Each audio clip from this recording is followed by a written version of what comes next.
গঙ্গাসাগরে পূর্ণ স্নান কিন্তু শুরু হয়ে গিয়েছে।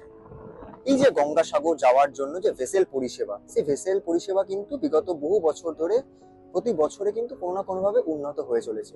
ঠিক কিভাবে এই ভেসেল পরিষেবা কাজ করে, বা এই ভেসেলে যাওয়ার সময় কেউ যদি কোনো দুর্ঘটনার কবলে পড়ে ঠিক কিভাবে উদ্ধার কাজ চালানো হয়।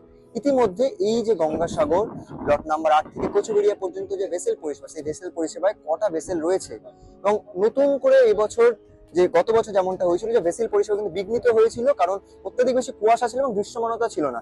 এই বছর একাধিক ফগ লাইটেরও কিন্তু ব্যবস্থা করা হয়েছে, যেন কোনোভাবে যাত্রী যে পরিষেবা বা পুণ্যার্থীদের যে পরিষেবা, সেই পরিষেবা যেন আটকে না যায়, এবং যে ভিড় যে বাইরে হচ্ছে লট নাম্বার 8 এর বাইরে যে ভিড়, সেই ভিড় যেন কোনোভাবে বেশি না হয়ে যায়।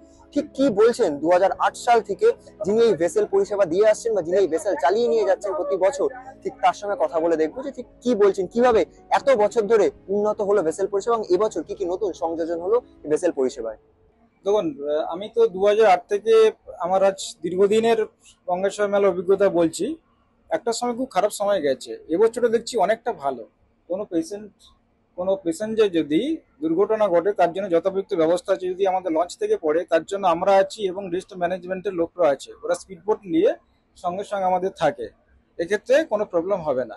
ভেসেল চালক যেমনটা জানাচ্ছেন যে এতগুলো বছরে তিনি কিন্তু অনেকটাই উন্নতি দেখেছেন, এবং প্রতি বছর তারা এই দিন বা এই গঙ্গাসাগরের মেলার জন্য কিন্তু অপেক্ষায় থাকে। কারণ এই যে পুণ্যার্থীদের ভিড়, তাদের যে ডিউটি বা তাদের যে কাজ, সেই কাজ কিন্তু তারা এক নাগাড়ে করে যেতে পারে। অন্য সময় কিন্তু এই যে কচুবেড়িয়া থেকে আর লট নাম্বার 8 বা এই যে আপ ডাউন যাতায়াত, সেই যাতায়াত চলতে থাকে, হয়তো পুণ্যার্থীর সংখ্যা কম থাকে। এই বছর বা প্রতি বছর গঙ্গাসাগরে পুণ্যার্থীর সংখ্যা যখন বাড়ে, তাদেরও কিন্তু ভেসেল পরিষেবার যে পরিষেবা, সেই পরিষেবাও কিন্তু সময়ের সঙ্গে সঙ্গে বাড়ে, এবং তারা এক নাগাড়ে সারা দিন 24 ঘন্টা তারা কিন্তু ভেসেল পরিষেবা দিয়ে যায়। আজকাল ডট ইনের জন্য গঙ্গাসাগর থেকে তীর্থঙ্কর দাস।